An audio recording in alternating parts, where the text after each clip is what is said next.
20వ శతాబ్దంలో మన దేశంలో గొప్ప సేవకులను దేవుడు లేవనెత్తాడు.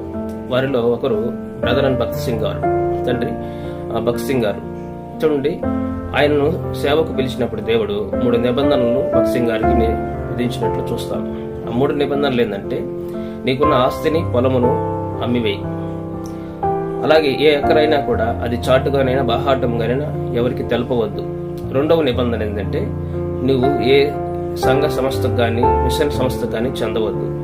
3వ నిబంధన ఏంటంటే, నీవు కోరిన ప్రకారము నువ్వు చేయక ప్రతి దానికి నా చిత్తమును నువ్వు గ్రహించి నా చిత్త ప్రకారం నడుచుకోవాలని దేవుడు సెలవిచ్చినప్పుడు భక్త్ సింగ్ గారు ప్రతి దానికి దేవునిపై ఆధారపడి దేవుని సన్నిధిలో ప్రార్థించేవాడు. మనము కూడా దేవుని సన్నిధిలో ప్రార్థించి దానికి దేవునిపై ఆధారపడితే సమస్తము దేవుడు జరిగిస్తాడు.